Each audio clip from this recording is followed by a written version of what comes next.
دیکھیے 163A کے حوالے سے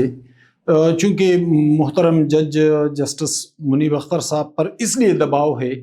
کہ وہ خود اس بینچ کا حصہ تھے جنہوں نے 63A کو سن کے آئین کو ری رائٹ کیا تھا،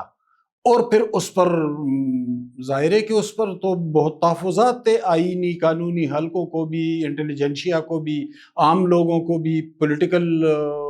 لوگوں کو بھی۔ تو ایک تو انہوں نے اس کیس کو سنا تھا، اور وہ ایک 5 رکنی بینچ تھا، جسٹس عطا بندیال صاحب اس کو ہیڈ کر رہے تھے، اس میں جسٹس منیب اختر صاحب بھی تھے، جسٹس مظہر عالم میاں خیل صاحب بھی تھے، جسٹس جمال خان مندوخیل صاحب بھی تھے، اور جسٹس اعجاز الاحسن صاحب بھی تھے۔ بندیال صاحب اور اعجاز الاحسن صاحب تو ریٹائر ہو چکے ہیں، وہ تو جا چکے ہیں۔ اب جو 2 ججز ہیں، جسٹس مظہر عالم میاں خیل صاحب اور جسٹس جمال خان مندوخیل صاحب، وہ اسی بینچ میں بھی تھے، اور انہوں نے ڈسینٹ کیا تھا اس کو، بینچ کو۔ وہ اسی بینچ میں بھی ہیں، منیب اختر صاحب بھی تھے اس میں۔ تو ایک تو چونکہ ماضی میں انہوں نے جو فیصلہ دیا تھا، تو اس فیصلے پر تو بڑی تنقید بھی ہوئی، ایک تو ان پر وہ دباؤ بھی ہے۔ دوسری بات یہ کہ وقت کا دھارا بھی بہت حد تک تبدیل ہو چکا ہے، اب تو آئین ری رائٹ کرنے کا سوال ہی پیدا نہیں ہوتا، تو اب چونکہ وہ بینچ کے سامنے آ رہا ہے، تو اس حوالے سے منیب اختر صاحب کے کچھ ذاتی طور پر تحفظات ہیں شاید۔ دیکھیں، آئین کو ری رائٹ کرنا ایک عجیب سا فیصلہ تھا، یعنی پوری دنیا میں آپ دیکھیں، جاپان سے لے کر برطانیہ تک، تو آئین کہیں بھی سپریم کورٹ نے یا عدالتوں نے پارلیمان سے یہ اختیار نہیں چھینا ہے کہ آئین آپ نہیں بنا سکتے، یہ تو پارلیمان کا اختیار ہوتا ہے۔ دوسری بات یہ کہ ووٹنگ کے لیے جو پارلیمنٹیرینز ہوتے ہیں، ان کی اپنی مرضی ہوتی ہے کہ وہ کس کو ووٹ دیں، تو اس حوالے سے تو ایک آئینی طور پر سب کچھ موجود تھا، لیکن پھر اس کو ری رائٹ کر دیا گیا، یعنی پارلیمان سے وہ اختیار، جو 5 رکنی بینچ تھا، اس بینچ نے پارلیمان کا یہ اختیار بھی واپس لیا تھا۔ تو ظاہر ہے کہ وہ چیز قانونی اور آئینی حوالے سے مستند بھی نہیں تھی اور قابل قبول بھی نہیں تھی۔ تو اب وہ واپس، امکان یہی ہے، میں امکانی طور پر بات کر رہا ہوں، ظاہر ہے کہ فیصلوں کا پہلے سے کسی کو پتہ نہیں ہوتا، لیکن میں امکانی طور پر بات کر رہا ہوں کہ چونکہ آج ہیئرنگ ہوئی اور جسٹس منیب اختر صاحب کی جگہ جسٹس نعیم اختر افغان صاحب کو بینچ میں شامل کیا گیا، وہ ظاہر ہے وہ تو ایک پروسیجر ہوتا ہے، 3 رکنی کمیٹی ہے، اور پھر وہ فیصلہ کرتے ہیں بینچ میں تبدیلی کا، اور وہ نعیم اختر افغان صاحب کا آج نوٹیفیکیشن بھی جاری ہو گیا ہے، تو وہ اس بینچ میں آئے ہوئے، اور کل 11:30 بجے چیف جسٹس صاحب نے چونکہ بیٹھنا ہے بینچ نے، تو کل اس حوالے سے فیصلہ آئے گا، اور امکان اس کا زیادہ یہ ہے کہ جو اگر آئین کو انکروچ کیا گیا ہے یا باہر کوئی فیصلہ آیا ہے، تو پھر وہ ریورس ہونے کے امکانات بہت واضح ہیں۔ دیکھیں، اس کے امکانات اگر ہم پولیٹیکل اینگل سے دیکھیں تو اس کے امکانات بہت بڑھ رہے ہیں۔ ایک تو یہ ہے کہ پی ٹی آئی کا جو رویہ ہے وہ انتہائی جارحانہ اور غیر سیاسی ہے، ایک بات تو یہ ہے۔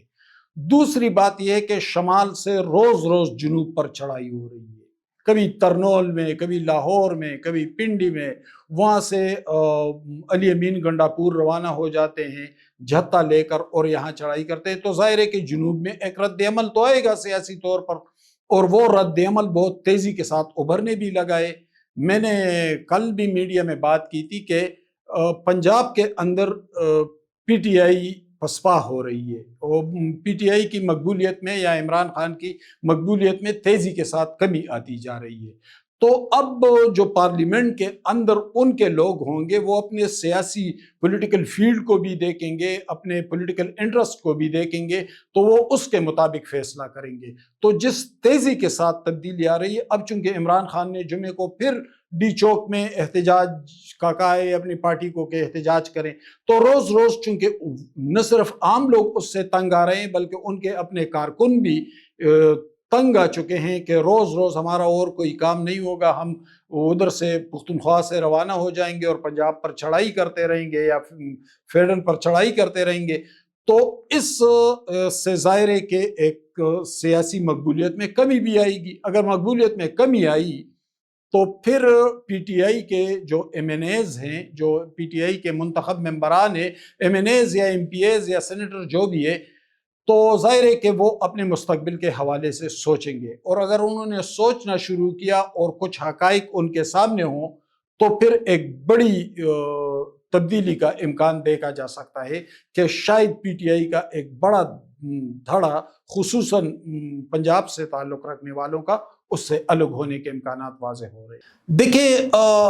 اگر یہ سیاسی طور پر پولیٹیکلی اس طرح کرے تو پھر اس کی تو حمایت بھی ہم لوگ کریں گے، ایز اے میڈیا پرسن میں بھی کروں گا، دوسرے صحافی بھی کریں گے، لیکن چونکہ وہ ایک سیاسی سے زیادہ وہ ایک جارحانہ پن ہے، ایک جنگجو قسم کا رویہ ہے، گالم گلوچ ہے، انتہائی بد تہذیبی ہے، باقاعدہ خواتین سیاسی لیڈروں کے نام لے لے کر وہ جس طرح کا لہجہ ہے، ان کا جو رویہ ہے، جو الفاظ استعمال کر رہے ہیں۔ کل بھی خیبر پختونخوا اسمبلی میں ان کے وزیر تعلیم مینا خان افریدی نے جو تقریر کی ہے اور خصوصی طور پر پنجاب کے وزیر اعلیٰ کا نام باقاعدہ لیا اور جو زبان استعمال کی ہے، تو ظاہر ہے اس کی حمایت تو نہیں کی جا سکتی، اور اس کی حمایت نہ صرف عوامی سطح پر نہیں کی جائے گی بلکہ اس ظاہر ہے کہ ریاست بھی اس پر سوچے گا کہ کیا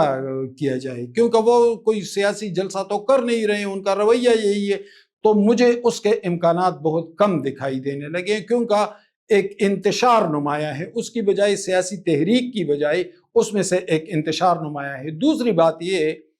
کہ ابھی جو اقوام متحدہ میں پرائم منسٹر گئے، یا جو آئی ایم ایف نے قرض کے حوالے سے پاکستان کے سلسلے میں فیصلہ کیا ہے، یا جو اچھے انڈیکیشنز ہیں ہمارے سامنے، تو اس میں صورتحال قدر حساس بھی ہے اور ذمہ دارانہ رویے کا متقاضی بھی ہے۔ تو ان حالات میں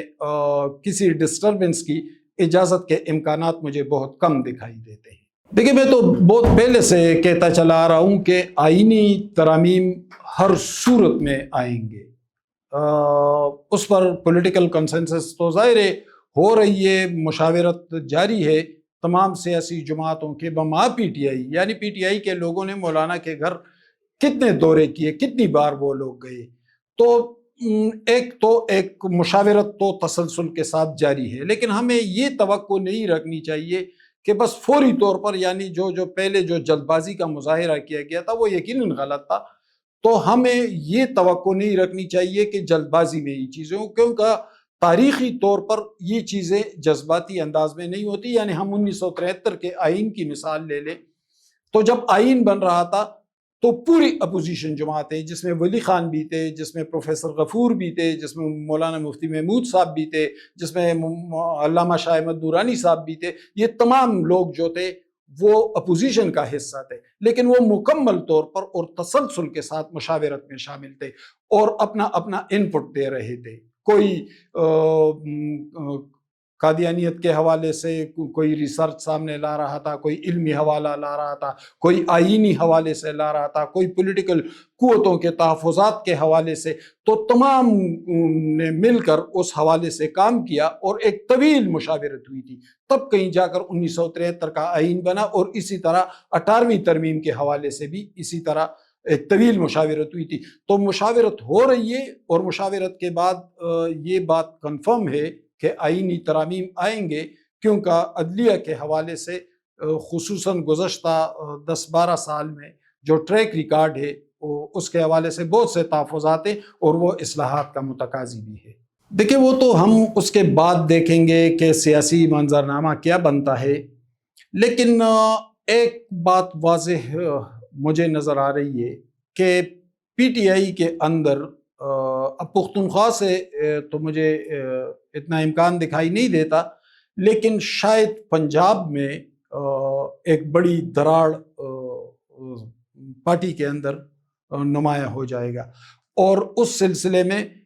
بعض ممبران جو ہیں وہ شاید اپنی پارٹی سے چلے جائیں، کیونکہ وہ سیاسی منظرنامہ اور جو پولیٹیکل حالات ہیں وہ تیزی کے ساتھ تبدیل ہو رہے ہیں، تو وہ ظاہر ہے کہ ان حالات پر نظر رکھیں گے، اپنے کانسٹیچوئنسی پر نظر رکھیں گے، اپنے ووٹرز کے رجحانات پر نظر رکھیں گے۔ تو اگر پی ٹی آئی کا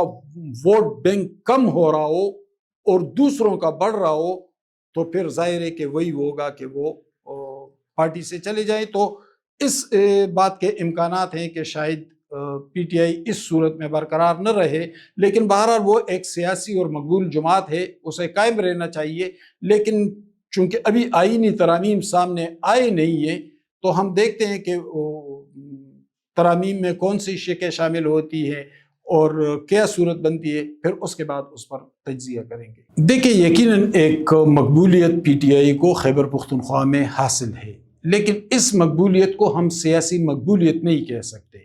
سیاسی مقبولیت کا جو ٹریک ریکارڈ ہے پختونخوا کا وہ بالکل الگ ہے، یعنی وہاں پر قائد اعظم کی مقبولیت رہی، بہت بڑی تعداد میں مسلم لیگ موجود تھی، وہاں پر قائد اعظم کے سیاسی حریف باچا خان کے خدائی خدمتگار تحریک اور بعد میں جو ANP بنی، تو اس کا ایک بڑا ووٹ بینک موجود تھا، اور وہ بڑے کمیٹڈ ورکر تھے، وہ بڑے نظریاتی کارکن تھے، انہوں نے بہت سختیاں بھی جھیلی اور بہت مشکلات کا بھی سامنا کیا۔ اسی طرح ملاکنڈ میں پیپلز پارٹی کا ایک بڑا ووٹ بینک موجود تھا، جماعت اسلامی کا موجود تھا، تو وہ بڑے کمیٹڈ اور بڑے نظریاتی کارکن ہوا کرتے تھے۔ یہ جو موجودہ مقبولیت ہے، ان کا تو نظریات سے کوئی لینا دینا ہے نہیں، کیونکہ یہ کم عمر بچے ہیں، جذباتی طور پر سوشل میڈیا اور انٹرنیٹ کے استعمال سے ان کا ذہن بنا ہے، یا الیکٹرانک میڈیا جو گزشتہ ایک مخصوص دور میں وہاں پر جو لوگ بیٹھے ہوئے تھے اسکرینوں پر، تو ان کا ذہن جذباتی طور پر بن گیا ہے، اس کا نظریات سے یا سیاسی تاریخ سے یا سیاست سے اس کا کوئی تعلق نہیں ہے، وہ تو ایک جذباتی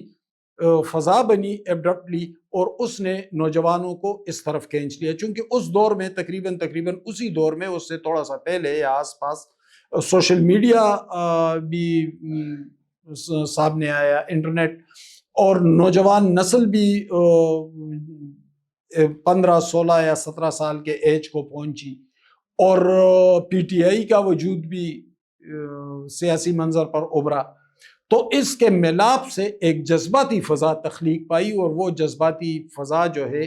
وہ کوئی سیاسی فضا نہیں ہے، وہ ایسا ہی ایک ٹرینڈ ہے، ایک رجحان ہے جو انٹرنیٹ سے اور سوشل میڈیا سے ترتیب پایا ہے، اور یہ ایک وقت تک تو چلے گا، لیکن آنے والے وقتوں میں اس کا سروائیو اور اس کی بقا ناممکن ہے، بلکہ وہی فضا بنے گی نظریات کی، سوچ کی، سیاسی وابستگی کی، تو وہ اسی کی طرف واپس چلی جائے گی۔ جنرل فیض کے ٹرائل کے حوالے سے تو ظاہر ہے کہ وہ تو بہت گہرائی میں یہ خبریں ہوتی ہیں،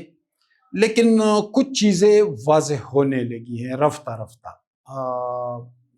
ذرا جھلک نمایاں ہو رہی ہے۔ یعنی ابھی ہم 2-3 دن پہلے دیکھ لیں تو کمشنر پنڈی کے حوالے سے کچھ خبریں سامنے آئی کہ وہ فیض نیٹ ورک کا حصہ بن گئے تھے، لیکن اگر آپ کو یاد ہو تو میں نے 17 اگست کو ایک شو میں اس کا ذکر کیا تھا، یعنی 1.5 مہینہ پہلے میں بتا چکا تھا کہ یہ کمشنر پنڈی جو تھے یہ اسی نیٹ ورک کے جھانسے میں آ گئے تھے، اسی طرح پرویز الہی بھی آ گئے تھے، کچھ اور لوگ بھی آ گئے تھے۔ تو اب چونکہ وہ نیٹ ورک بھی نظر میں آیا، اس پر قابو بھی پا لیا گیا ہے، تو یہ چیزیں رفتہ رفتہ پیچھے ہٹتے جائیں گی۔ البتہ فیض حمید کے حوالے سے کوئی خبر تو نہیں ہے، لیکن ایک تجزیہ ہے کہ پہلے جو نیٹ ورک ترتیب پایا تھا، جس سے کافی بارسوخ اور بااثر لوگوں کی وابستگی بھی تھی، کچھ اور شکوک و شبہات بھی ہیں پاکستان سے باہر، کچھ عدالتوں کی طرف کچھ انگلیاں اٹھ رہی ہے، تو پہلے تو اس پر قابو پا لیا جائے، پہلے تو اس معاملے کو پوری طرح قابو کر لیا جائے، تو پھر اس کے بعد جو اہم شخصیت ہے تو اس سے شاید انویسٹیگیشن سامنے لائی جائیں گے۔ بالکل، یہ مجھے پکا یقین ہے کہ ثاقب نثار سے کچھ انویسٹیگیشنز ہوں گے، کیونکہ عدالتی حوالوں سے جو کچھ ہوا ہے تو ظاہر ہے کہ ثاقب نثار کو تو ہم اس جرم سے باہر نہیں کر سکتے، وہ تو اس کے بڑے ملزموں میں سے ایک ہیں، اور پھر پاناما کیس، اور پھر بہت سے لوگوں کو سزائیں، بہت سے لوگوں کو سیاسی طور پر ڈسکوالیفائی کرنا، تو یہ سب کچھ جو ہوتا رہا، بنیگالہ کو 300 کنال بنیگالہ کو ریگولرائز کیا گیا، اور کیا کیا کچھ نہیں ہوا، تو ظاہر ہے کہ اس حوالے سے کچھ انویسٹیگیشن ہوں گے، اور یہ صرف ثاقب نثار تک محدود نہیں رہیں گے، اس کا پھیلاؤ کچھ اور لوگوں تک بھی ہوگا۔